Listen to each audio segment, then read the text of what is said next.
The blood-red sunset painted the jagged horizon of Ash Fork, Arizona. As Abigail Kincaid pressed her back against the rough wall of her family's cabin, her trembling hands clutching a letter she'd never wanted to read.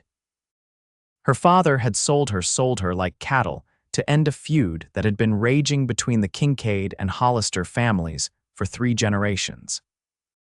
Tomorrow, she would become the property of Jeremiah Hollister, a man 30 years her senior with a reputation for cruelty that reached all the way to Prescott. It was 1878, and at 22, Abigail had always known that women had few choices in the Arizona territory, but she'd never imagined her own father would barter her away. The drought had devastated their ranch, the cattle were dying, and her 3 younger siblings needed food. Her mother had died the previous winter, leaving her father a hollow shell of the man he once was. Perhaps that explained his desperate decision, but it didn't make it any easier to bear. Abigail's golden brown hair fell across her face as she slid down the wall, hugging her knees to her chest. The tears wouldn't come, they'd dried up like the creek beds around their property. Instead, a cold determination settled in her stomach. She would run. Tonight, miles away, Xavier Quinn guided his horse along the dusty trail toward Ash Fork. At 28, he'd spent the last decade building a reputation as one of the territory's most respected cattle drivers. His latest job had taken him to California, but he was heading home now, to the small patch of land he'd purchased south of Ash Fork. The setting sun glinted off his silver spurs as he approached the town. His broad-shouldered frame cast a long shadow across the trail, and the stubble on his jaw testified to days on the road. Xavier was known for his quiet demeanor and fair dealings, but beneath his calm exterior burned a fierce sense of justice that had earned him both friends and enemies throughout the territory. As he rode, Xavier's thoughts drifted to the long-standing feud between the Kincaids and the Hollisters. Everyone in Ash Fork knew of it, though few remembered how it started. Something about disputed water rights and a dead man back in the 1840s.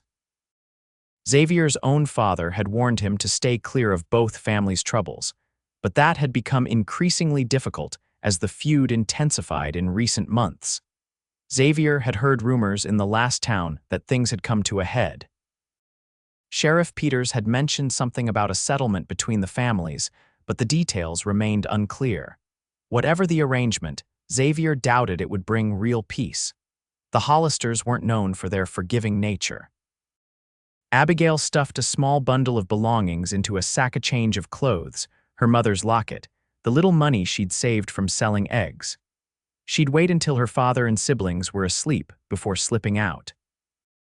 She had no clear destination in mind, only the certainty that anywhere was better than becoming Jeremiah Hollister's unwilling bride. As night fell, Abigail heard her father's heavy footsteps outside her door.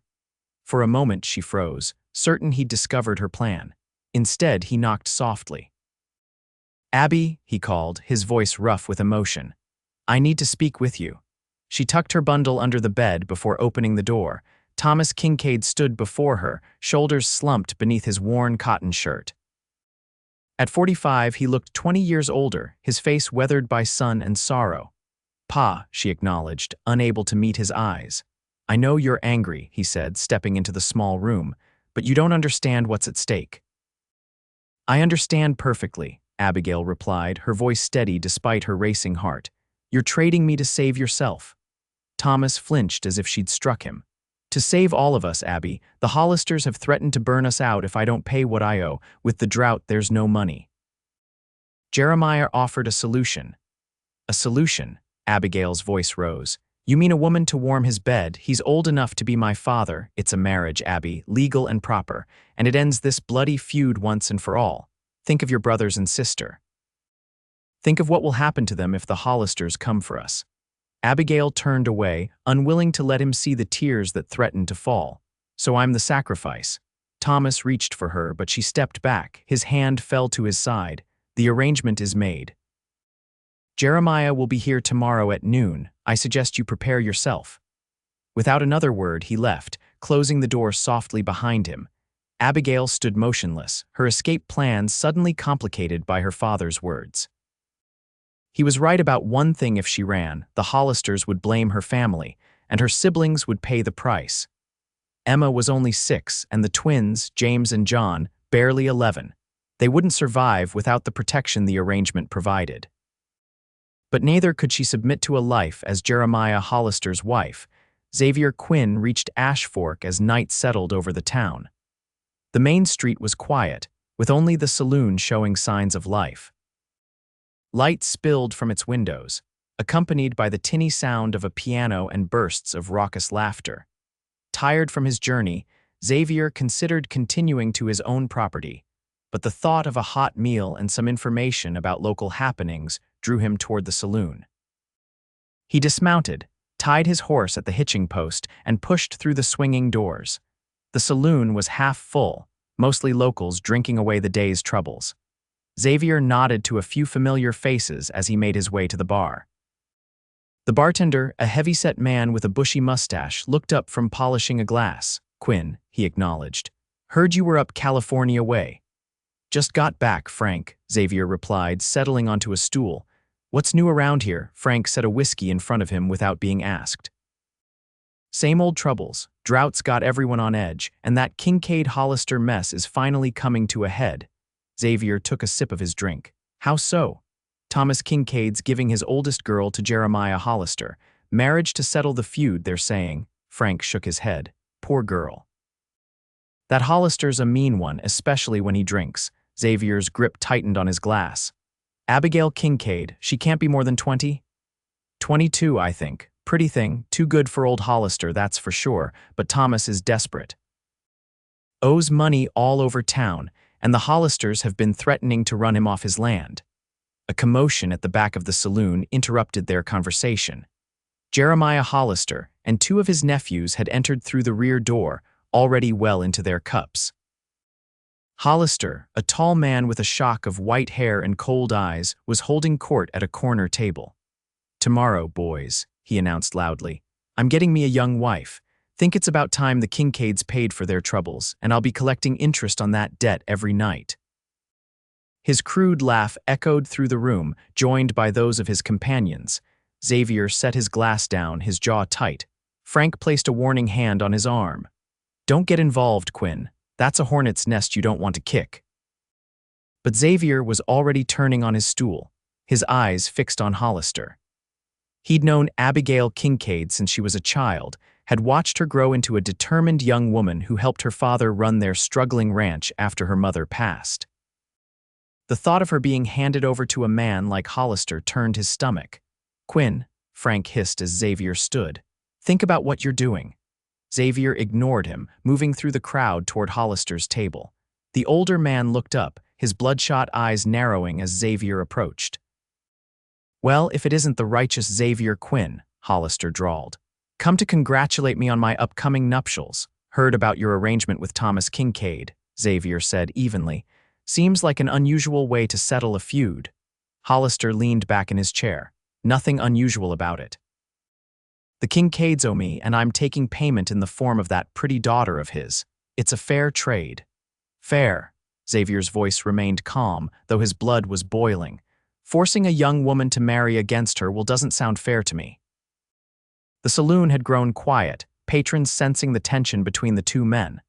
Hollister's nephews, Silas and Bart, shifted in their seats, hands moving closer to their holsters. "What business is it of yours, Quinn?" Hollister demanded, his amusement fading. "You ain't family to either side." "I'm making it my business," Xavier replied. "This feud has torn Ash Fork apart long enough. There must be another way to settle it." Hollister rose to his feet, swaying slightly from the whiskey. "There ain't no other way. The deal's done. Tomorrow at noon, Abigail Kincaid becomes Abigail Hollister, and that's the end of it." Xavier met his gaze steadily. "What if someone paid Thomas Kincaid's debt? Would that satisfy you?" A murmur ran through the crowd. Hollister's face flushed with anger. "The debt's not just about money anymore, Quinn. It's about respect. The Kincaids need to learn their place. And taking a man's daughter will teach that lesson," Xavier asked. "Sounds more like vengeance than justice to me." Hollister stepped forward, his hand dropping to his gun. "You'd best mind your own affairs, Quinn. This arrangement doesn't concern you." Xavier didn't flinch. I'm making you an offer, Hollister. Tell me what Thomas Kincaid owes you and I'll pay it. In return, you call off this marriage and end the feud for good." Hollister's laugh was ugly. "You don't have that kind of money, boy, and even if you did, I've set my mind on having that girl. She'll make a fine wife." "You mean a fine prisoner," Xavier countered. "She deserves better than being traded like cattle." Hollister's face darkened. "Get out of my way, Quinn, before I decide Ash Fork needs one less self-righteous cowboy." The tension in the room was palpable. Everyone knew of Xavier's skill with a gun. He wasn't a gunslinger by trade, but he could handle himself in a fight. But Hollister was backed by his nephews, and they were known troublemakers. Before the situation could escalate further, Sheriff Peters pushed through the crowd. "What's going on here?" he demanded, his hand resting on his holster. "Nothing that concerns the law, Sheriff," Hollister said, eyes still fixed on Xavier. "Just discussing a private business matter." Sheriff Peters looked between the two men. "Take your business outside or break it up. I won't have trouble in my town." Xavier held Hollister's gaze for a long moment before stepping back. "This isn't over," he said quietly. "Oh, it is for you," Hollister replied. "Stay out of my way tomorrow, Quinn, or you'll regret it." Xavier turned and strode out of the saloon, his mind racing. He had to find a way to stop this arrangement, but challenging Hollister directly would only lead to bloodshed. There had to be another solution. As he untied his horse, a plan began to form in his mind. It was risky and might make him enemies on both sides of the feud, but he couldn't stand by and let Abigail be sacrificed for a dispute that had begun before she was even born. Decision made, Xavier mounted his horse and rode toward the Kincaid ranch, the night wind cool against his face. Abigail sat on the edge of her bed, staring at the small window of her room. The moon cast silver light across the floorboards, illuminating the bundle she'd prepared for her escape. She decided to wait until the deepest part of night before slipping away, when her father and siblings would be fast asleep. Her thoughts were interrupted by the sound of approaching hoofbeats. Curious, she moved to the window and peered out. A rider was approaching their ranch, his figure silhouetted against the moonlit landscape. It was too late for casual visitors, and fear clutched at her heart. Had Jeremiah decided to claim his bride early? Abigail pulled on a shawl and quietly made her way to the front of the cabin, where her father was already loading his rifle. "Stay inside," Thomas ordered, his voice tense. "Could be one of the Hollisters." "Pa, let me," I said. "Stay inside," he snapped, moving toward the door. Abigail retreated a step but remained in the main room, ready to wake her siblings if trouble was brewing. Thomas stepped onto the porch, rifle raised. "That's far enough," he called to the approaching rider. "State your business or turn around." The rider slowed to a stop a safe distance from the house. "It's Xavier Quinn, Thomas. I need to speak with you." Abigail's heart skipped at the familiar name. Xavier Quinn had been a constant presence in Ash Fork for as long as she could remember. Though they'd never been close, she'd always admired his quiet strength and sense of fairness. What was he doing at their ranch at this hour? Thomas lowered his rifle slightly. "Quinn, what brings you here so late?" "A matter that can't wait until morning," Xavier replied, dismounting but keeping a respectful distance. "It concerns your arrangement with Jeremiah Hollister." Abigail moved closer to the door, straining to hear. Her father's shoulders stiffened. "That's a private family matter," Thomas said. "No disrespect intended, Quinn, but it doesn't concern you." "I think it does," Xavier replied. "I just came from town. Hollister was at the saloon boasting about his plans for your daughter. It's not right, Thomas, and you know it." Thomas's grip tightened on his rifle. "You think I don't know that? You think I want to hand my Abby over to that old vulture? I've got no choice. The Hollisters will destroy us otherwise." "There's always a choice," Xavier said, taking a step forward. "Let me help you find another way. Unless you've got the money to pay off my debts and enough left over to feed my children through winter, there is no other way." Abigail couldn't contain herself any longer. She pushed past her father onto the porch. "Mr. Quinn," she acknowledged, drawing her shawl tighter around her shoulders. "What exactly did you hear in town?" Xavier's eyes met hers, and Abigail was struck by the intensity of his gaze. She'd never noticed before how the blue of his eyes seemed to catch the moonlight. "Miss Kincaid," he nodded. I apologize for the late hour, but what I heard concerned me. Hollister was drinking heavily, making crude remarks about your upcoming marriage. His intentions aren't honorable, and I couldn't stand by knowing what awaits you tomorrow. Thomas stepped in front of his daughter protectively. We're well aware of Hollister's character, Quinn. But the agreement is made, the papers are signed. Xavier reached into his coat and pulled out a small pouch. I want to make you an offer, Thomas. Let me pay your debt to Hollister. In return, you call off this arrangement. Thomas stared at him in disbelief. Why would you do that? This feud isn't your fight. Maybe it should be everyone's fight when innocent people are being traded like property, Xavier replied, his gaze shifting briefly to Abigail. Besides, I've got money saved from my cattle drives. I can afford to help. Abigail felt a surge of hope, quickly tempered by suspicion. And what would you want in return, Mr. Quinn? She asked directly. Xavier met her gaze steadily. Nothing from you, Miss Kincaid. I only ask that your father consider another solution to end this feud, one that doesn't involve sacrificing his daughter. Thomas shook his head. Hollister won't accept money now. He's set on having Abby as his wife, says it'll restore his family's honor after all these years. Then we'll have to convince him otherwise, Xavier said firmly. How do you propose to do that? Thomas demanded. Hollister's got half the county in his pocket, including Judge Wilson. Xavier stepped closer, lowering his voice. I have a plan, but I'll need your cooperation and your trust. Thomas hesitated, looking between Xavier and his daughter. Abigail could see the conflict in her father's eyes, hope battling with resignation. Pa, she said softly, touching his arm. Please, at least listen to what Mr. Quinn has to say. After a long moment, Thomas nodded and gestured toward the door. Come inside, Quinn, but keep your voice down. The young ones are sleeping. As they entered the small cabin, Abigail caught Xavier's eye and mouthed a silent thank you. Whatever his plan, it offered a glimmer of hope in what had seemed a hopeless situation. The three of them gathered around the kitchen table, speaking in hushed tones as Xavier outlined his proposal. By the time the first hints of dawn were painting the eastern sky, a desperate plan had been formed. It was risky and far from perfect, but it was the only chance Abigail had to escape the fate that awaited her at noon. As Xavier prepared to leave, Thomas pulled him aside. I don't know why you're doing this, Quinn, but I won't forget it. Xavier glanced at Abigail, who was stoking the fire for morning coffee. Some things are worth fighting for, he said simply. Be ready when the time comes. With that, he mounted his horse and rode off, the rising sun at his back. He had much to prepare before noon, and time was running short. Jeremiah Hollister awoke with a pounding headache and a sour taste in his mouth, remnants of the previous night's celebration. Today was the day he would finally put the Kincaids in their place by taking Thomas's daughter as his wife. The thought pleased him, particularly after Quinn's interference at the saloon.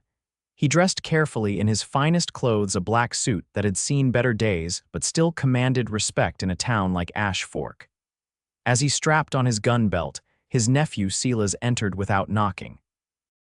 Uncle Jeremiah, Silas said, his voice unnaturally tight. There's something you should see.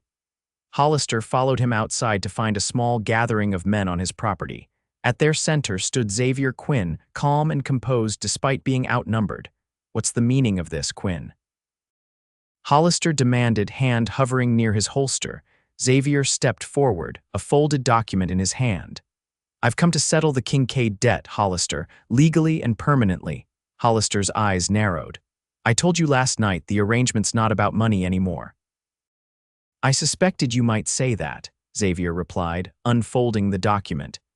That's why I rode to Prescott at first light to see Judge Reynolds. He's a fair man, unlike our local Judge Wilson, who happens to be your wife's cousin. Hollister's face darkened with anger. What are you talking about? Xavier held out the paper. A legal injunction against the forced marriage of Abigail Kincaid. Judge Reynolds was particularly interested to hear about how you've been manipulating land records to expand your property at the expense of smaller ranchers. A murmur ran through the gathered men, several of whom had lost land to Hollister's schemes over the years. That's a lie, Hollister sputtered, though his face had paled. Judge Wilson approved the marriage contract himself. Yes, he did, Xavier agreed. And Judge Reynolds will be speaking with him about that conflict of interest very soon. In the meantime, this injunction stands. Hollister lunged forward, attempting to grab the document, but Xavier stepped back smoothly. "I wouldn't," he warned. "These men are witnesses that I've presented you with a legal document. Destroying it would be a crime." Hollister glanced around, suddenly aware that the men Xavier had brought weren't just random cowboys. Among them was Deputy Marshal Hayes from Prescott, a man known for his uncompromising adherence to the law.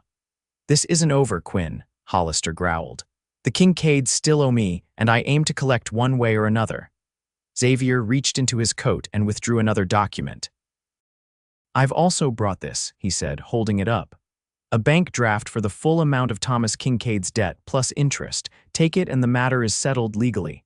Hollister stared at the bank draft, calculation evident in his eyes. "And if I refuse?" "Then Deputy Marshal Hayes will be happy to escort you to Prescott to explain to Judge Reynolds why you're insisting on forcing a young woman into marriage when her debt can be settled financially." The deputy stepped forward, his badge catching the morning light. "I'd be delighted, Mr. Hollister." Trapped, Hollister snatched the bank draft from Xavier's hand. "Fine," he spat. "The debt's paid, but this doesn't end the feud, Quinn. The Kincaids will pay for this humiliation." Xavier's expression hardened. "Actually, it does end the feud. That's part of the agreement. You'll sign a document renouncing all claims against the Kincaid family, now and in the future. In return, they'll do the same." "The hell I will," Hollister roared. "Then I suppose we'll be making that trip to Prescott after all," the deputy said conversationally. "Judge Reynolds will be interested to hear about those land records we mentioned." Hollister's face contorted with fury, but he was cornered and he knew it. "Bring me the damn paper," he finally snarled. "But don't think this is finished, Quinn. You've made a powerful enemy today." "Perhaps," Xavier replied evenly. "But I've freed an innocent woman from a fate she didn't deserve, and I'd make the same choice again." As Hollister grudgingly signed the peace agreement, Xavier felt a weight lift from his shoulders. The plan had worked better than he'd expected, thanks largely to the deputy's willingness to support his bluff about the land records. Hollister's schemes were well known but rarely challenged due to his influence in the territory. With the documents secured, Xavier and his allies rode away from Hollister's property, heading toward the Kincaid ranch. It was almost noon, the hour when Abigail was to have been delivered to her unwanted groom. Instead, Xavier would be delivering the news of her freedom. Abigail paced the length of the small cabin, her heart racing. It was nearly noon, and there had been no word from Xavier Quinn. Her father sat at the table, rifle across his lap, eyes fixed on the door. The younger children had been sent to a neighbor's house for the day, shielded from the drama unfolding. "He'll come," Thomas said, though whether he was reassuring Abigail or himself wasn't clear. "And if he doesn't?" Abigail asked, voicing the fear that had been growing as the morning wore on. "If Hollister rejected his offer," Thomas's grip tightened on his rifle. "Then we fight. I won't hand you over, Abby, not now that I've had time to think about what I was doing." Tears welled in Abigail's eyes at her father's words. Last night's conversation with Xavier had changed something in Thomas. For the first time since her mother's death, she saw a glimpse of the strong, principled man she'd grown up admiring. The sound of approaching riders interrupted their vigil. Thomas rose to his feet, moving to the window. "It's Quinn," he announced, his voice thick with relief. "And he's not alone." Abigail rushed to the door, her heart pounding in her chest. Xavier dismounted before the house, accompanied by several men, including someone wearing what appeared to be a deputy's badge. His face gave nothing away as he approached. "Mr. Quinn," Abigail called, unable to contain herself. "What happened? Did Hollister?" Xavier held up a document, a small smile finally breaking through his serious demeanor. "It's done," he said simply. "The debt is paid, and Hollister has signed an agreement ending the feud for good." Thomas moved forward, disbelief etched on his weathered face.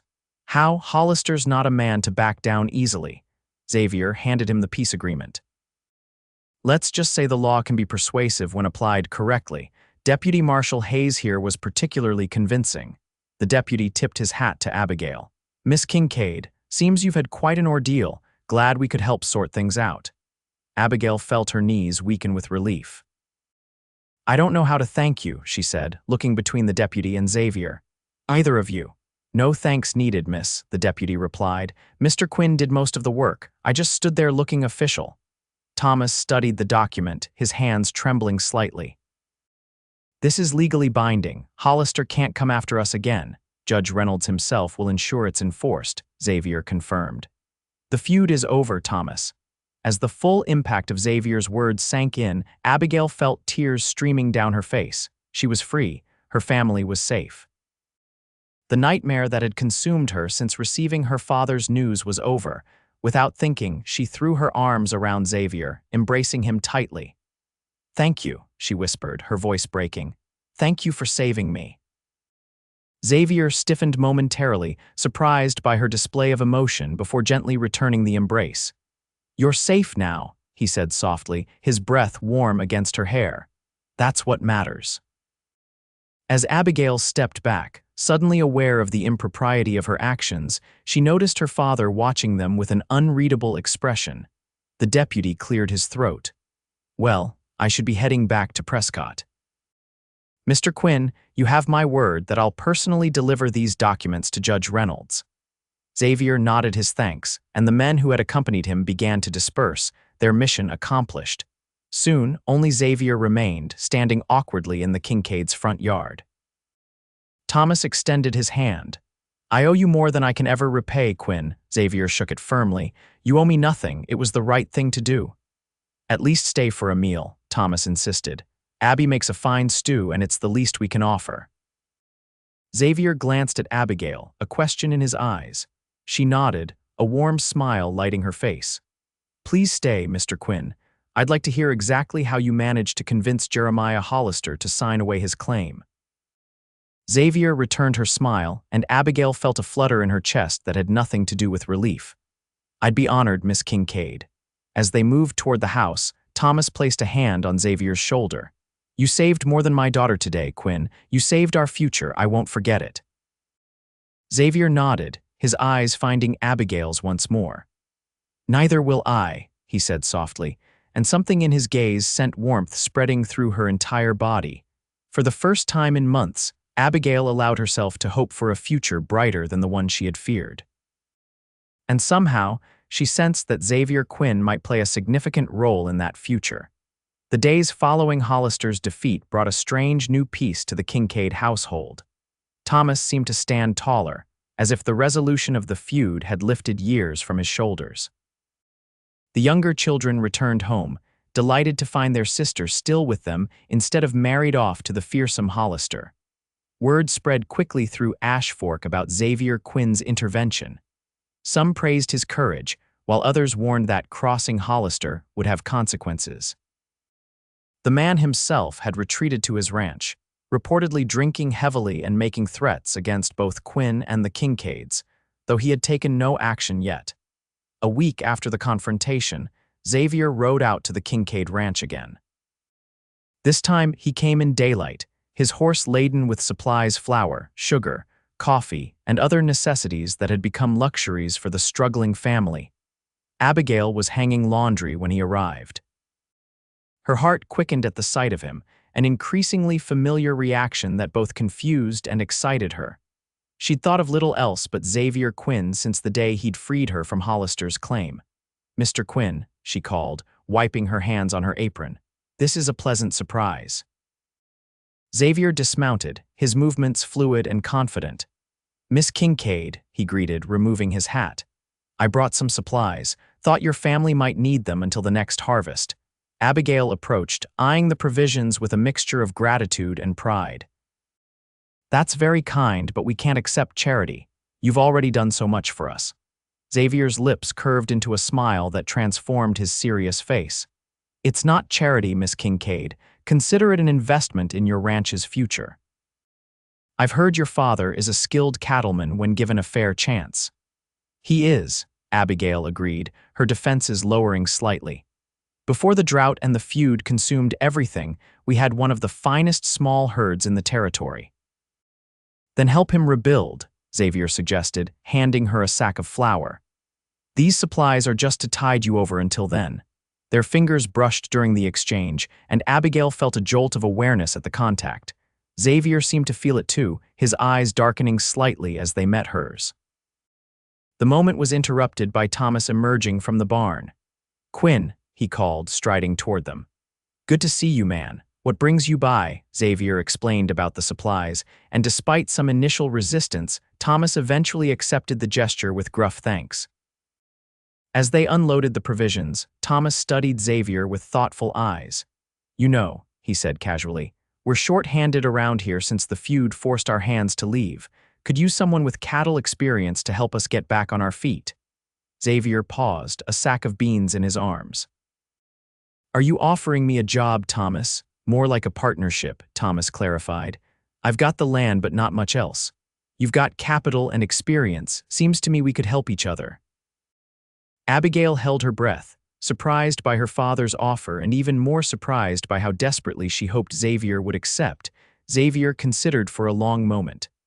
"I have my own small spread south of town," he said finally, "but it's nothing much yet. Just a cabin and some grazing land I've been saving for." "You could run both," Thomas suggested. "We're not asking for charity, Quinn. It would be a business arrangement, fair split of profits once we're producing again." Xavier's eyes found Abigail's, a question in their depths. She offered a small nod, hoping he could read her encouragement. "I'll consider it," Xavier agreed. "It's a generous offer." They completed unloading the supplies in companionable conversation, discussing potential breeding stock and grazing strategies. As Xavier prepared to leave, Abigail walked him to his horse, suddenly reluctant to see him go. "Will you come back soon?" she asked, then blushed at her forwardness. "To discuss the partnership with my father, I mean." Xavier's gaze softened as it rested on her face. "I will," he promised. "Though I admit, Miss Kincaid, the business opportunity isn't the only reason I'd return." Abigail's breath caught at his words. "No," she managed, her voice barely above a whisper. "No," he confirmed, his eyes never leaving hers. "I find myself thinking of you often since that night." Perhaps more than is proper. A warm glow spread through Abigail's chest. "I don't think there's anything improper about it," she said softly. "I've thought of you too, Mr. Quinn," he smiled, a genuine smile that reached his eyes. "Xavier," he corrected gently. "If we're to be friends, or perhaps more than friends, I think you should call me Xavier." "Xavier," Abigail repeated, liking the way his name felt on her lips. "And I'm Abigail, or Abby to those close to me." "Abigail," he said, as if testing it. "It suits you, strong and beautiful." She blushed again, unused to such direct compliments. "Will you join us for Sunday dinner?" she asked impulsively. "The children would love to know you better, and so would I." Xavier mounted his horse, looking down at her with an expression that made her heart race. "I'd be honored, Abigail." Sunday it is. As he rode away, Abigail hugged herself, a smile spreading across her face. For the first time in longer than she could remember, she felt a sense of possibility, of future happiness that had nothing to do with duty or survival. That evening, as she prepared dinner, Thomas watched his daughter with knowing eyes. "Quinn's a good man," he said abruptly, "one of the best I know." Abigail glanced up from the potatoes she was peeling. "Yes, he is," she agreed cautiously. "He cares for you," Thomas continued. "It's plain as day when he looks at you." Abigail felt her cheeks warm. "Pa, we've barely spoken more than a few times," Thomas grunted. "Sometimes that's all it takes. Your mother and I knew within a week of meeting that we'd spend our lives together." His voice softened with the memory.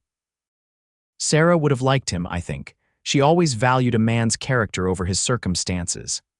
Abigail set down her knife, moved by her father's rare mention of her mother. "It's early days yet, Pa. We're just getting to know each other." "Of course," Thomas agreed, his weathered face creasing in a smile. "But I want you to know that if things develop between you two, you have my blessing. After what I nearly forced you into with Hollister, I owe you that much at least." Abigail crossed the kitchen and hugged her father tightly. "Thank you, Pa," she whispered. "But we've put that behind us now. You were desperate, and you've more than made up for it since." Thomas returned her embrace awkwardly, still unused to showing affection since his wife's death. "Just promise me one thing, Abby. If Quinn does come courting, make him work for it. A man appreciates what he has to earn." Abigail laughed, the sound bright in the small kitchen. "I'll keep that in mind, Pa." Sunday arrived with clear skies and a gentle breeze that offered relief from the Arizona heat. Abigail spent the morning in a flurry of activity baking bread, roasting a chicken, and instructing the twins to fetch fresh water from the well. Emma was tasked with gathering wildflowers for the table, a job she took on with solemn dedication. By noon, the small cabin was filled with delicious aromas and an air of anticipation. Abigail had worn her best dress, a simple blue cotton that brought out the gold flecks in her brown eyes. She'd even taken extra care with her hair, pinning it up in a style her mother had taught her for special occasions. When Xavier arrived, promptly at 1 o'clock, he brought small gifts for everyone: a pocket knife for each of the twins, a rag doll for Emma, and a bottle of good whiskey for Thomas. For Abigail, he presented a small leather-bound book of poetry. "I noticed you reading something similar when I first visited," he explained as she turned the volume in her hands. "The shopkeeper in Prescott said these are popular back east." Abigail was touched by his thoughtfulness. "Thank you," she said sincerely. "I love to read, but books are hard to come by out here." The dinner was a lively affair, with the twins pestering Xavier for stories of his cattle drives and Emma proudly showing him her collection of pretty stones. Thomas was more relaxed than Abigail had seen him in months, laughing at Xavier's tales and sharing some of his own from his younger days. After the meal, while the children helped clean up, Thomas invited Xavier to inspect the ranch's remaining cattle. The two men walked the property, deep in conversation about potential improvements and expansion plans. Left alone in the kitchen, Abigail hummed softly as she put away the last of the dishes.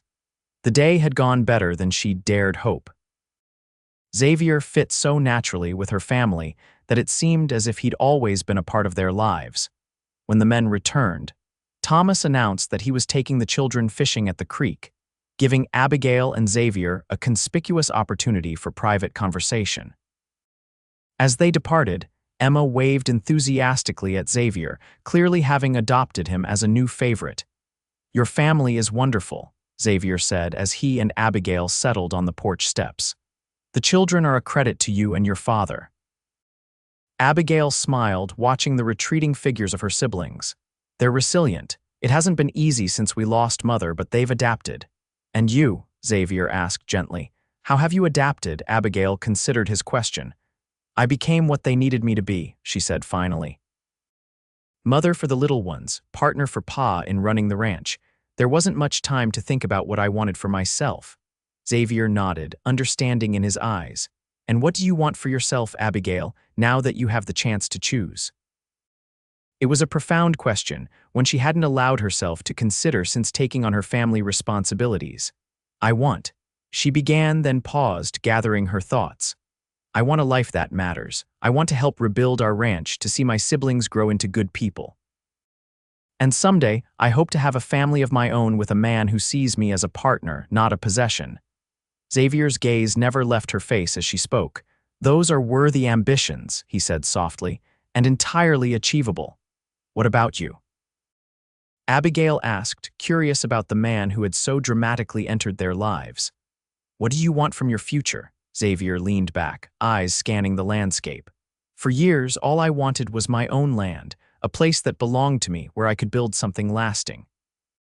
That's why I bought that small spread south of town.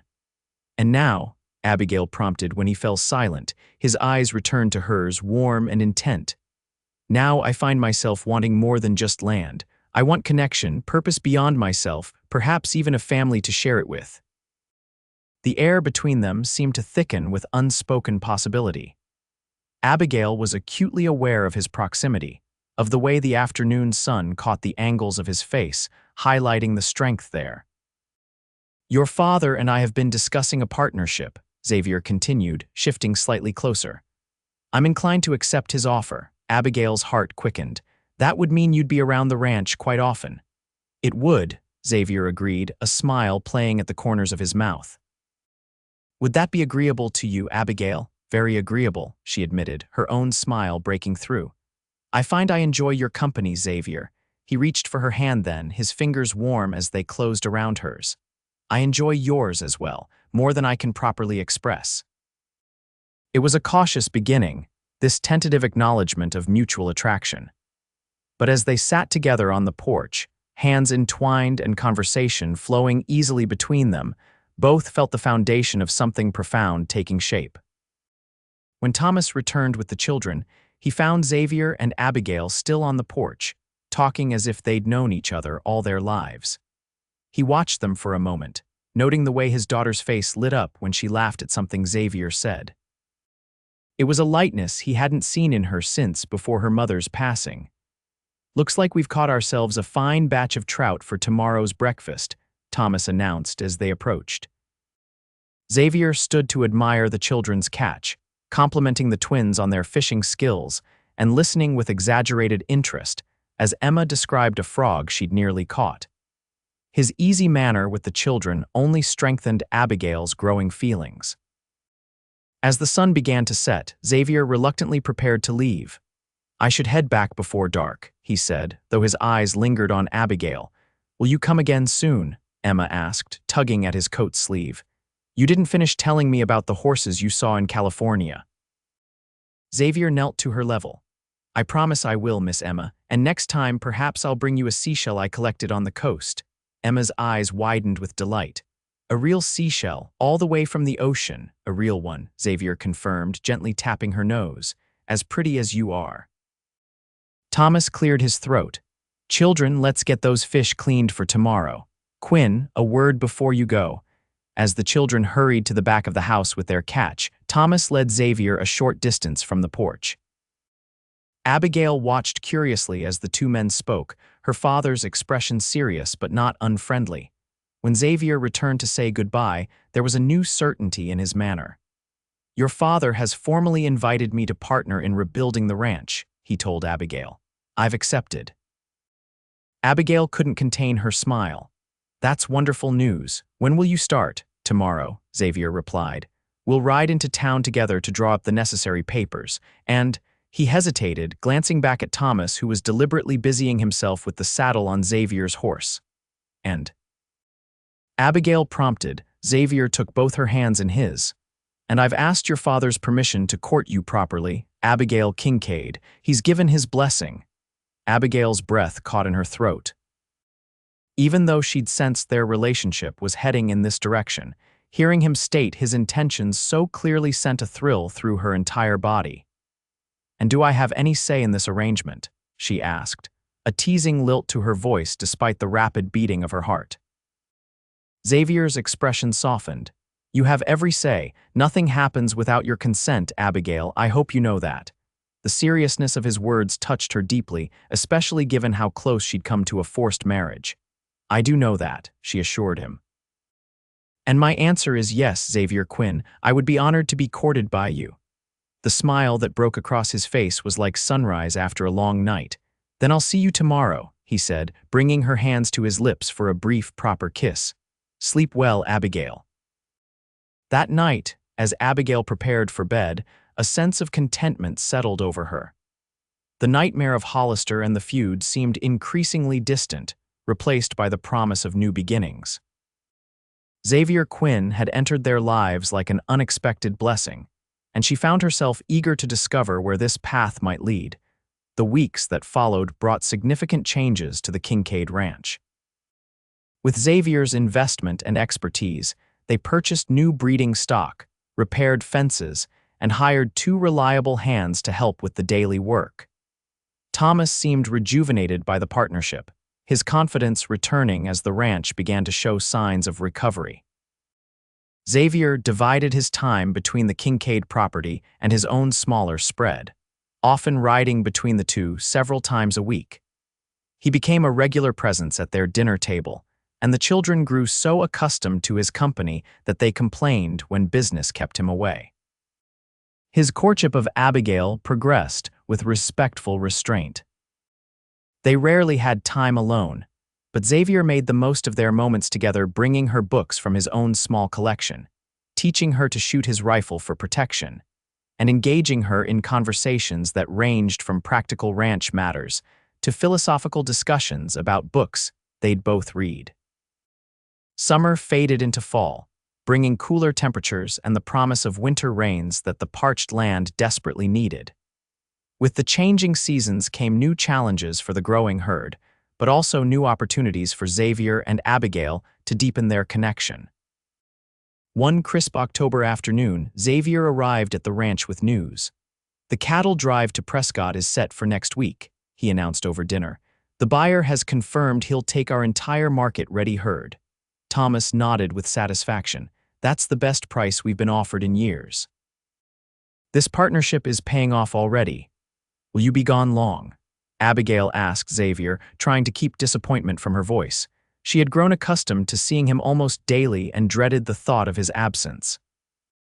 4 days to Prescott, 2 for the sale and 4 back, Xavier calculated. "Though I was hoping you might join me for part of the journey, Abigail." She looked up in surprise. "Me," Thomas cleared his throat. "Quinn and I have discussed it. The first day's ride takes you near Widow Jensen's place. She's been asking after you, and this would be a chance for you to visit while Quinn handles some business nearby. He'd escort you home the next day before continuing on with the drive." Abigail glanced between her father and Xavier, suspecting there was more to this plan than a social call to an old family friend. "And the children? The hands will be here, and I'm perfectly capable of managing my own offspring for 2 days, Thomas said with mock offense. "Go. It'll do you good to have a change of scenery." Later, as Abigail walked Xavier to his horse, she questioned him directly. "What's really happening with this trip to Mrs. Jensen's?" Xavier's lips quirked in a half-smile. "Nothing improper, I assure you. But I did want some time away from the ranch where we could talk privately. Your father suggested Widow Jensen's as a respectable solution." "Talk about what?" Abigail asked, though a flutter of anticipation in her stomach suggested she already knew. Xavier took her hand, his expression growing serious. "About our future, Abigail. These past months have been the happiest of my life.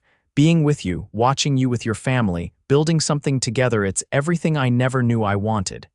Abigail's heart pounded in her chest. "I feel the same way," she admitted softly. "I can't imagine my life without you in it now." He lifted her hand to his lips, his eyes never leaving hers. "Then perhaps it's time we discussed making this arrangement permanent, but not here with little ears listening around every corner. At Widow Jensen's, we'll have the privacy to speak freely about what we both want." Abigail nodded, a warmth spreading through her that had nothing to do with the evening sun. "I'd like that very much, Xavier." The day of departure arrived with clear skies and moderate temperatures, perfect conditions for traveling. Abigail packed a small bag with essentials for her overnight stay, trying to calm the nervous excitement that had kept her awake much of the previous night. Xavier arrived with the first light, accompanied by the 2 hands who would help drive the cattle. After loading Abigail's things onto her horse and saying goodbye to her family, they set off the hands leading the cattle, while Xavier and Abigail rode a short distance ahead. "You're quiet this morning," Xavier observed as they put some distance between themselves and the ranch. Having second thoughts about the trip, Abigail shook her head. "Not at all, just contemplative, I suppose." "About," he prompted gently.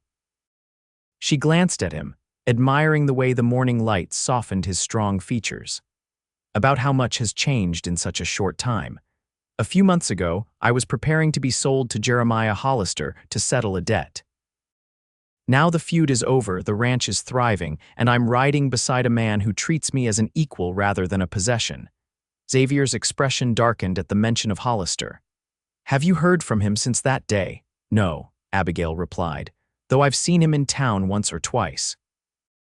"He always looks away." "Good," Xavier said firmly. "As long as he honors the agreement, we'll have no quarrel with him." They rode in companionable silence for a while, enjoying the beauty of the Arizona landscape. By midday, they had reached a small stream where they stopped to rest the horses and eat the lunch Abigail had packed. As they sat beneath the shade of a cottonwood tree, Xavier reached into his saddlebag and produced a small package wrapped in brown paper. "I have something for you," he said, a hint of nervousness in his voice. "A token of my esteem." Abigail accepted the package, curious. Unwrapping it carefully, she gasped as she revealed a delicate silver hairpin topped with a small turquoise stone. Xavier, it's beautiful, she breathed, turning it in her hands to catch the light. It reminded me of your eyes, he explained. The way they change color in different light, sometimes more blue, sometimes more green. Touched by his thoughtfulness, Abigail immediately removed one of her plain wooden pins and replaced it with Xavier's gift. How does it look? She asked, turning her head for his inspection. Xavier's gaze was warm as it traveled over her upswept hair, and the silver pin nestled within it. Perfect, he said softly, just like you. Abigail felt her cheeks flush with pleasure. Hardly perfect, she demurred, but I'm glad you think so. Their moment was interrupted by one of the hands calling that the cattle were ready to move again. Reluctantly, they packed up their picnic and continued their journey. By late afternoon, they reached Widow Jensen's small but well-kept homestead. The older woman greeted Abigail with a warm embrace, eyeing Xavier with approving interest as he was introduced. So you're the young man Thomas has been speaking so highly of, Mrs. Jensen said, her shrewd eyes assessing him. The one who put Jeremiah Hollister in his place and saved our Abigail from a dreadful fate. Xavier inclined his head modestly. I only did what was right, madam. And modest too, Mrs. Jensen remarked to Abigail with a wink. You've chosen well, my dear. Abigail started to protest that no choice had yet been made, but Mrs. Jensen was already ushering them inside for refreshments before Xavier would need to rejoin the cattle drive. I'll return tomorrow afternoon, Xavier told Abigail as he prepared to leave. We'll have dinner together before heading back to your father's ranch the next morning. Mrs. Jensen, who had discreetly moved to the porch to give them a moment of privacy, called out, I'll expect you at 6, Mr. Quinn. Don't be late, my pot roast waits for no man. Xavier smiled at the widow's forthrightness. 6 it is, madam. Turning back to Abigail, he took her hand in his. Until tomorrow, then. Until tomorrow, she echoed, reluctant to let him go. On impulse, he leaned forward and pressed a quick, gentle kiss to her cheek, their first such contact beyond the formal kissing of hands. Something to remember me by, he murmured before releasing her hand and striding to his horse. Abigail stood watching as he rode away to rejoin the cattle drive, her hand unconsciously rising to touch the spot where his lips had brushed her skin. Well now, Mrs. Jensen said, coming to stand beside her. That young man is thoroughly smitten with you, Abigail Kincaid. Abigail couldn't help the smile that spread across her face. The feeling is entirely mutual, Mrs. Jensen. The older woman linked her arm through Abigail's. Then come inside and tell me everything while we prepare dinner. I want to hear exactly how this handsome cowboy swept you off your feet. As the sun set over the Arizona mountains, Abigail shared her story with the kindly widow, finding unexpected comfort in giving voice to the feelings she'd been nurturing for months. Mrs. Jensen listened with attentive interest, occasionally offering gentle advice drawn from her own long and happy marriage. The secret, she told Abigail as they washed the dinner dishes, is finding a partner who values your mind as much as your heart. A man who sees you as his equal, not his possession. From what you've told me, your Xavier understands this already. He's not my Xavier yet, Abigail pointed out, though the description sent a pleasant shiver through her. Mrs. Jensen's eyes twinkled knowingly. Yet, she agreed. But I suspect that's about to change, and soon. The next day passed slowly for Abigail, filled with helping Mrs. Jensen with household tasks and listening to the older woman's stories of her own courtship and marriage 40 years earlier. By late afternoon, she found herself watching the road, eager for Xavier's return. When he finally appeared, riding toward the homestead as the sun began its descent, Abigail felt her heart leap in her chest. He looked tired from his day's work, but brightened visibly when he caught sight of her waiting on the porch. Right on time, Mrs. Jensen approved as Xavier dismounted. The pot roast is just coming out of the oven. Go wash up, young man, and then we'll eat. Dinner was a pleasant affair with Mrs.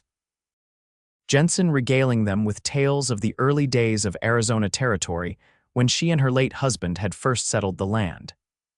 After the meal, she shooed them onto the porch with coffee, announcing that she had correspondence to attend to in a transparent effort to give them privacy. As they settled into the porch swing, Xavier seemed uncharacteristically nervous, fidgeting with his coffee cup before setting it aside entirely. "Is everything all right?" Abigail asked, concerned by his unusual demeanor. "Did something happen with the cattle drive?" Xavier shook his head. "No, everything's fine with the drive. The hands will continue to Prescott tomorrow while I escort you home." He took a deep breath. "Abigail, there's something I need to say to you, something I've been thinking about for months now." Abigail set her own cup aside, her heart racing. "I'm listening." Xavier took her hands in his expression serious yet tender. "When I first came upon your father's plan to give you to Hollister, I was outraged on principle. No woman should be traded like property, especially to settle a feud she had no part in starting." He paused, gathering his thoughts. "But as I've come to know you these past months, my feelings have evolved far beyond principle. Your strength, your intelligence, your kindness to your family and others, these qualities have captured my heart completely." Abigail's breath caught in her throat as Xavier continued. "I know we haven't known each other long by some standards, but I've never been more certain of anything in my life. I love you, Abigail Kincaid, and if you'll have me, I want to build a life with you." Tears welled in Abigail's eyes, but they were tears of joy. "I love you too, Xavier," she whispered. "I think I have since the night you rode to our ranch and offered to help us." His hands tightened around hers. "Then would you do me the honor of becoming my wife? Not to settle a feud or fulfill an obligation, but because we choose each other freely and completely." "Yes," Abigail answered without hesitation, her heart overflowing with happiness. "Yes, I will marry you, Xavier Quinn." The smile that illuminated his face was brighter than the lantern light spilling from the window. Gently, he cupped her face in his hands and leaned forward, pressing his lips to hers in a kiss that was both tender and full of promise, their first true kiss, and the beginning of a lifetime of such moments. When they finally parted, both breathless and flushed, Xavier rested his forehead against hers. "I have a ring," he admitted. "It's not fancy, just a simple band with a small diamond. It belonged to my grandmother. I'll give it to you when we return to your father's ranch tomorrow with his blessing." "It sounds perfect," Abigail assured him, her hands resting on his shoulders. "I don't need fancy, Xavier. I just need you." From inside the house came the sound of Mrs. Jensen's deliberately loud footsteps approaching the door, giving them time to compose themselves before she joined them. "Have you two finished your important conversation?" she called before stepping onto the porch. "Because I've baked an apple pie that won't eat itself." Xavier stood, pulling Abigail gently to her feet beside him. "We have indeed, madam," he confirmed, his arm sliding around Abigail's waist. "And we'd be honored if you'd be the first to congratulate us on our engagement." Mrs. Jensen clapped her hands together in delight. "Wonderful. I knew it from the moment I saw you together." "This calls for more than just pie. I believe I have a bottle of good wine my late husband was saving for a special occasion." As they followed Mrs. Jensen inside, Abigail leaned close to Xavier. "Thank you," she whispered. "For what?" he asked, puzzled. "For ending the feud and taking me home instead," she replied, echoing the circumstances that had first brought them together. "For giving me the freedom to choose my own destiny." Xavier's eyes softened with understanding. "Always," he promised, sealing his word with another quick kiss before they joined Mrs. Jensen's celebration. The journey back to the Kincaid Ranch the next day was filled with plans and dreams for their future. Xavier shared his vision for combining their properties into a single, thriving ranch where they would raise cattle and, God willing, a family. "I've been working on the cabin at my property," he told her as they rode side by side. "Adding rooms, building proper furniture. I thought perhaps we could make it our home if you liked it. It's smaller than your father's place, but it's on good land with a year-round spring." Abigail was touched by his consideration. "I'd like to see it before deciding, but I'm sure it's wonderful, Xavier. And we can always expand it as needed." His eyes crinkled with pleasure at her practical approach. "As needed," he agreed, a hint of suggestion in his tone that made her blush. When they arrived at the Kincaid Ranch, the family poured out to greet them. Emma launched herself at Xavier, demanding to know if he'd remembered the seashell he'd promised. while the twins bombarded him with questions about the cattle drive. Thomas observed the scene with knowing eyes, noting the way Xavier and Abigail exchanged glances over the children's heads. "I take it you two have news?" he asked once the initial excitement had died down. Xavier stepped forward, his arm around Abigail's waist. "Sir, I've asked your daughter to marry me, and she's done me the great honor of accepting, with your blessing, of course." The twins exchanged puzzled glances, not understanding the significance, but Emma gasped with delight. "Does that mean Mr. Quinn will live here with us all the time?" she asked eagerly. Thomas smiled, extending his hand to Xavier. "You have my blessing, son. You've more than earned it." Turning to Abigail, he added softly, "Your mother would be so happy for you, Abby. Quinn's the kind of man she always hoped you'd find." That evening, after the children were in bed, Xavier presented Abigail with his grandmother's ring. It was simple but beautiful, a small, clear diamond set in gold, with delicate engraving along the band. "It's perfect," Abigail assured him as he slipped it onto her finger. "Exactly what I would have chosen." Their wedding was set for the following spring, allowing time for preparations, and for Xavier to complete the improvements to his cabin. The months passed in a whirlwind of activity, ranch work during the day, and wedding plans in the evening. Word of their engagement spread quickly through Ash Fork. Most townsfolk offered sincere congratulations, impressed by the transformation of the Kincaid Ranch under Xavier and Thomas's partnership, and genuinely happy for the young couple. Jeremiah Hollister, however, remained a dark cloud on the horizon. Though he had honored the legal agreement ending the feud, his resentment had festered rather than faded.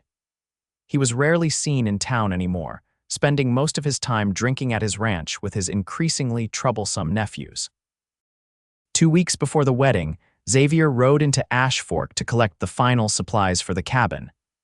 As he was loading his purchases onto his wagon, Sheriff Peters approached with a grave expression. "Quinn," he greeted, his voice low, "need a word with you." Xavier secured the last crate before turning to the lawman. "What is it, Sheriff?" Peters glanced around to ensure they weren't overheard. "Heard some disturbing talk from one of Hollister's hands who was in town yesterday. Been drinking and let slip that the old man's been making threats against you and the Kincaids, specifically about your upcoming wedding." Xavier's expression hardened. "What kind of threats?" "Nothing specific, just drunken talk about settling scores and how Quinn won't be so smug when the time comes. But knowing Hollister, I thought you should be warned." Xavier nodded, his jaw tight. "I appreciate it, Sheriff. I'll keep an eye out." "Do more than that," Peters advised. "Don't go anywhere alone for a while, and maybe consider posting some men at your wedding. I'll be there myself, but extra eyes wouldn't hurt." Xavier thanked him for the warning and finished his business in town before heading back to the ranch.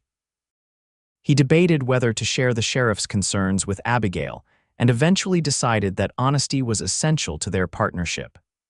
That evening, as they walked along the creek that marked the boundary between their properties, Xavier told her about Hollister's threats.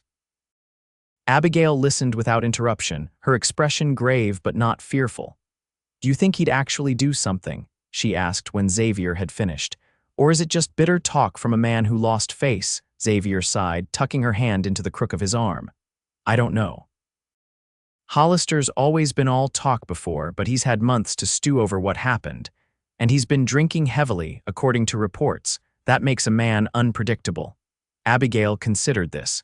"Then we'll be vigilant," she decided. "But I won't let him cast a shadow over our wedding day, Xavier. We've earned our happiness, and no bitter old man is going to take that from us." Xavier smiled at her determination. "That's my brave Abigail, but we'll still take precautions.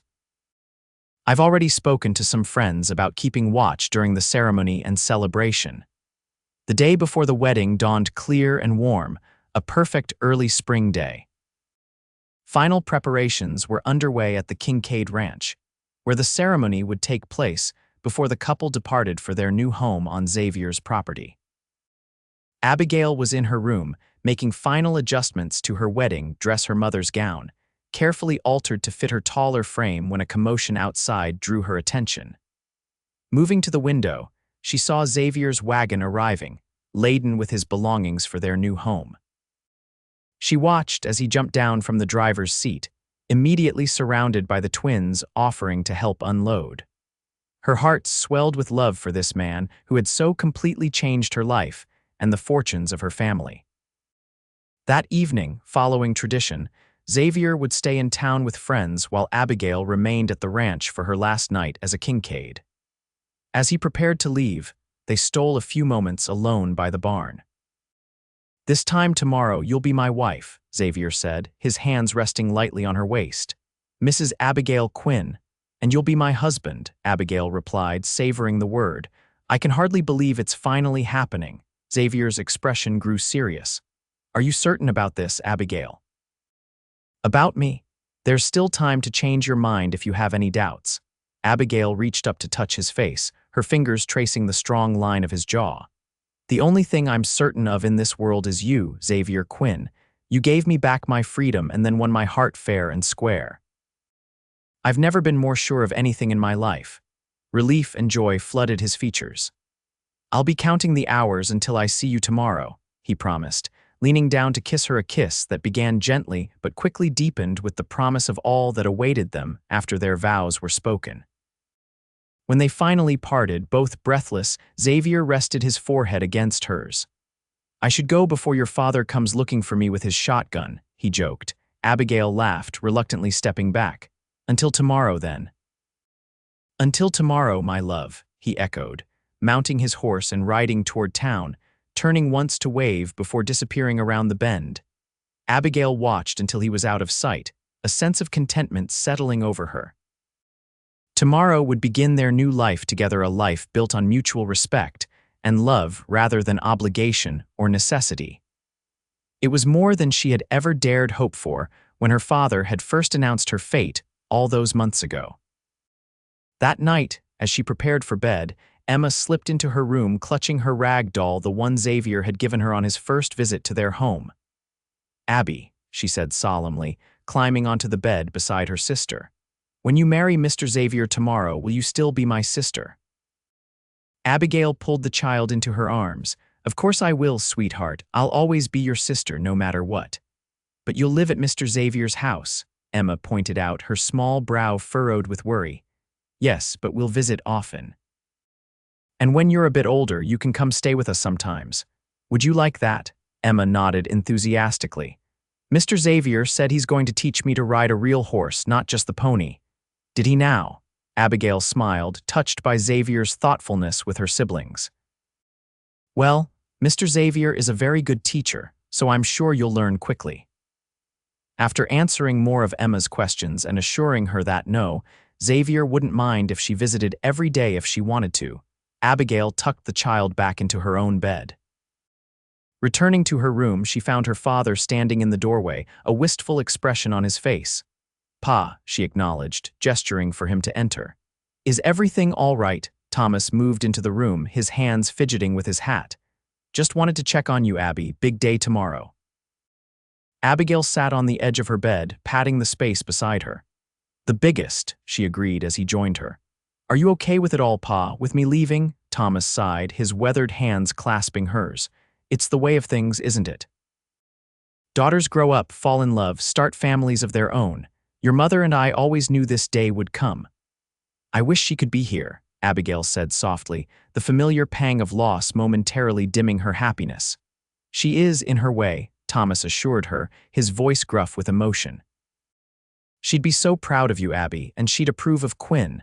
He's a good man, reminds me a bit of myself when I was younger before life wore me down." "Life didn't wear you down, Pa," Abigail countered gently. "It shaped you. Made you strong enough to raise us after Mother died, to keep fighting even when things seemed hopeless." Thomas squeezed her hand. "Maybe so, but I'm still ashamed of what I almost did to you, agreeing to Hollister's proposal. Can you ever truly forgive me for that?" "I already have," Abigail assured him. "You were desperate to protect the family, to keep a roof over our heads. I understand that now, even if I didn't then." Thomas nodded, clearly moved by her forgiveness. "Well, at least some good came of it. If not for that mess, Quinn might never have stepped into our lives." He stood, awkwardly patting her shoulder. "Get some sleep, Abby. Tomorrow's a big day." After her father left, Abigail prepared for bed, her thoughts a mixture of excitement for the future and nostalgia for the past. As she drifted off to sleep, her last conscious thought was of Xavier and the life they would begin building together tomorrow. The wedding day arrived with perfect weather-clear blue skies and a gentle breeze that rustled the new spring leaves. By mid-morning, guests began arriving at the Kincaid Ranch, where chairs had been arranged in the yard facing an arch decorated with early wildflowers. In her room, Abigail was putting the finishing touches on her appearance with Mrs. Jensen's help. The older woman had arrived early to assist, bringing with her a delicate lace veil that had been her own mother's. "Something borrowed," she explained as she carefully pinned it to Abigail's upswept hair. "And it's old too, so that covers two traditions at once." "It's beautiful," Abigail breathed, touching the fragile lace with reverent fingers. "Thank you for sharing it with me." Mrs. Jensen stepped back to admire the effect. "You look radiant, my dear, like a proper bride should." A knock at the door announced Thomas's arrival. "It's time, Abby," he called. "Everyone's ready." Taking a deep breath, Abigail opened the door to find her father in his Sunday best, his eyes widening at the sight of her. "You look just like your mother," he said, his voice thick with emotion. "Beautiful." Abigail took his offered arm, her heart pounding with excitement. "Is Xavier here?" she asked as they moved toward the front of the house. Thomas nodded. "Arrived half an hour ago, nervous as a cat in a room full of rocking chairs." He paused, his expression growing serious. "Sheriff Peters is here too, along with a couple of deputies, just as a precaution given Hollister's threats." Abigail squeezed his arm reassuringly. "Everything will be fine, Pa. This is our day, and nothing's going to spoil it." They stepped onto the porch, and the assembled guests turned to watch as Abigail began her walk down the makeshift aisle on her father's arm. But she had eyes only for Xavier, standing tall and handsome beneath the flower-adorned arch, his gaze fixed on her with such love and pride that it brought tears to her eyes. As she reached him and Thomas placed her hand in Xavier's, Abigail felt a sense of rightness, of coming home. This was where she belonged beside this man who had saved her from a loveless fate and shown her what true partnership could be. The ceremony was simple but heartfelt, with the minister speaking of love, respect, and mutual support through life's joys and challenges. When the time came to exchange vows, Xavier's voice rang clear and strong, his promises to honor and cherish her bringing fresh tears to Abigail's eyes. When she spoke her own vows, Abigail was surprised by the steadiness of her voice despite the emotion welling in her chest. She promised to stand by Xavier through all of life's trials, to be his partner in all things, and to love him faithfully for all of their days together. "By the power vested in me," the minister concluded, "I now pronounce you husband and wife. Mr. Quinn, you may kiss your bride." Xavier needed no further invitation. Gently cradling Abigail's face in his hands, he leaned down to kiss her a kiss that was both tender and passionate, sealing their promises to each other before their community of friends and family. The celebration that followed was joyous and relaxed. Tables had been set up in the yard, laden with food prepared by neighbors and friends. A local fiddler played lively tunes, encouraging dancing despite the early hour. The children ran about, excited by the festive atmosphere and the abundance of cake and sweets. As the afternoon wore on, Xavier pulled Abigail aside for a moment of private conversation. "Happy Mrs. Quinn?" he asked, his eyes crinkling at the corners. "Deliriously so, Mr. Quinn," she replied, savoring the sound of her new name, "though I still can't quite believe it's real." Xavier's arm tightened around her waist. "It's very real," he assured her, "and it's only the beginning." Their moment was interrupted by Sheriff Peters approaching with Deputy Marshal Hayes, who had traveled from Prescott for the occasion. "Congratulations to you both," the sheriff said, his eyes continuously scanning the celebration. "Everything's peaceful so far, no sign of Hollister or his nephews." "Maybe the threats were just talk after all," Xavier suggested hopefully. Hayes shook his head. "Maybe. But Hollister's not in town either. One of my men rode by his ranch on the way here and said it looked deserted. Just be cautious, especially when you head to your place later." Xavier nodded, his expression turning serious. "We will be," and thank you both for being here today." As the lawman moved away, Abigail placed a reassuring hand on Xavier's arm. "Don't let Hollister's shadow darken our day. He's had enough power over our lives already."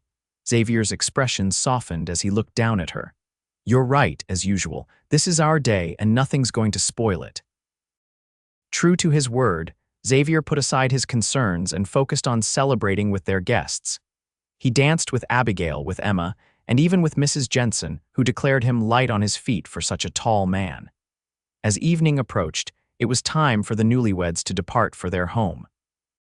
They had decided to spend their first night as husband and wife in the cabin Xavier had prepared, now transformed into a comfortable home with furniture he had either built himself or purchased in Prescott. After changing into traveling clothes, Abigail said her goodbyes to her family. Emma clung to her, suddenly uncertain despite all the previous assurances. "We'll see you in just a few days," Abigail promised, kneeling to embrace her sister. "And you can visit us whenever you like, remember?" Emma nodded, wiping away tears. "Take care of Mr. Xavier," she instructed solemnly. "He likes his coffee with just a little sugar." Abigail laughed, touched by the child's concern. "I'll remember that. You take care of Pa and the twins for me." Thomas embraced his daughter tightly. "Be happy, Abby," he whispered. "You deserve it." With final waves to their guests, Xavier and Abigail climbed into the wagon that would take them to their new home. Xavier had insisted on bringing along his rifle, a precaution given Hollister's threats, but as they pulled away from the ranch, his focus was entirely on his bride. "So," he said, a smile playing at the corners of his mouth. "Mrs. Quinn, ready to see your new home?" Abigail leaned against his shoulder, contentment washing over her. "More than ready, Mr. Quinn. Lead the way." The journey to Xavier's now their property took less than an hour. As they approached, Abigail could make out the cabin in the fading light, smoke curling from its chimney. Xavier had sent one of the hands ahead earlier in the day to light fires and prepare for their arrival. The cabin was larger than Abigail had expected, with a covered porch across the front and windows that gleamed in the last rays of sunlight. Behind it stood a substantial barn, corrals, and several outbuildings, the beginnings of what would clearly become a prosperous ranch. "What do you think?" Xavier asked as he brought the wagon to a halt. "It's not as big as your father's place yet, but we can expand as needed." Abigail took in the scene before her, the solid cabin, the well-maintained grounds, the distant mountains silhouetted against the darkening sky. "It's perfect," she said sincerely. "Absolutely perfect." Xavier's smile was reward enough for her approval. He jumped down from the wagon and came around to lift her down, but instead of setting her on her feet, he swept her into his arms. "What are you doing?" Abigail laughed, her arms automatically circling his neck. "Carrying my bride across the threshold," Xavier explained, moving toward the cabin door. "It's tradition, isn't it?" "So I've heard," Abigail agreed, nestling against his chest. "Though I'm not sure tradition requires quite such enthusiasm." Xavier's eyes darkened as they met hers. "Some traditions are worth embracing wholeheartedly, Mrs. Quinn." With those words, he pushed open the door and carried her into their new home. The interior of the cabin was warm and inviting, with a fire crackling in the stone hearth and lamps casting a golden glow over the simple but well-crafted furniture. A table was set for two near the hearth, laden with food and wine, another thoughtful preparation by Xavier.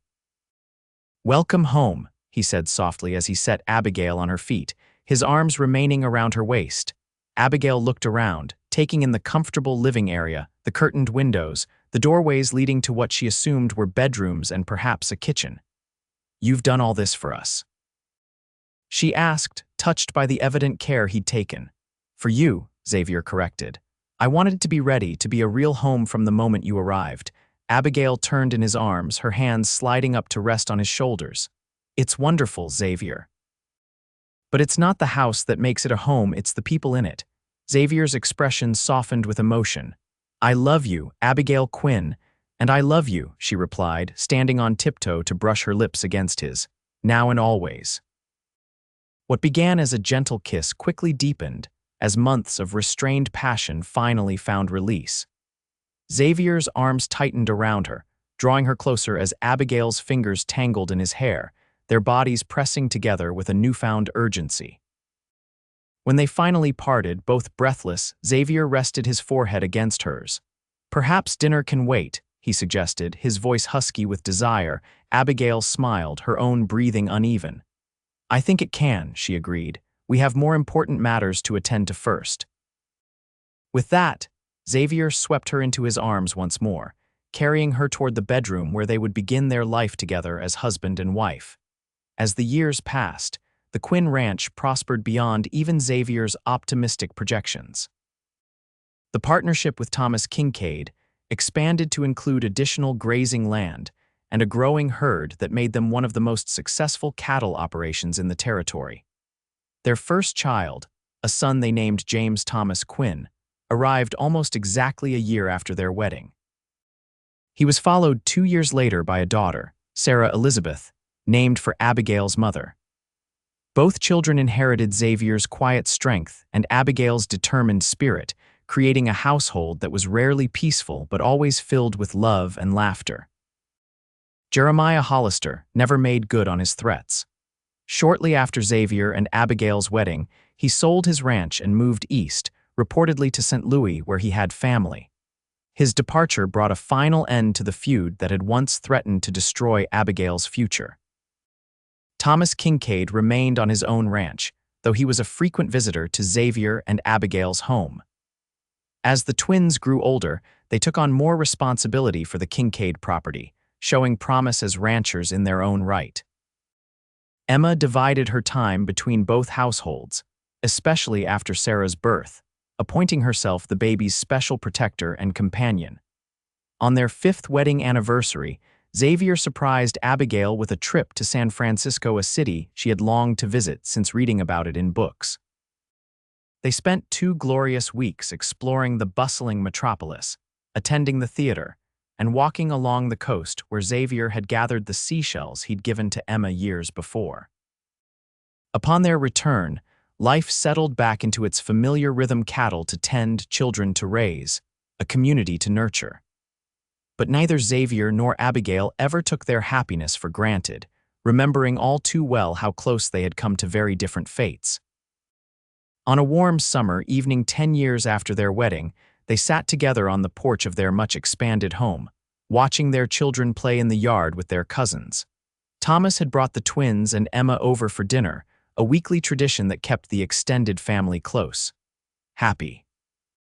Xavier asked, echoing the question he had posed on their wedding day. Abigail leaned against his shoulder, her hand finding his. "Completely," she assured him, "though I still think about it sometimes." "About what?" Xavier asked, though he suspected he knew the answer.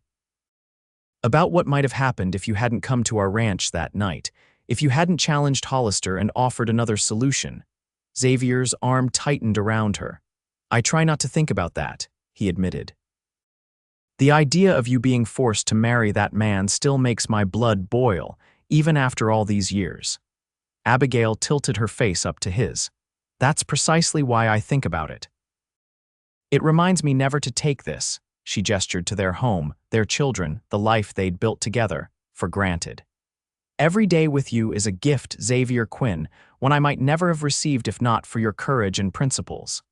Xavier's expression softened as he gazed down at her. A decade of marriage had only deepened his love for this remarkable woman. There were a few silver strands in her golden brown hair now, and fine lines at the corners of her eyes, but to him, she was more beautiful than ever. "I'm the fortunate one," he said softly. "Finding you was the best thing that ever happened to me, Abigail." From the yard came the sound of their son's laughter as he chased his younger sister around a tree.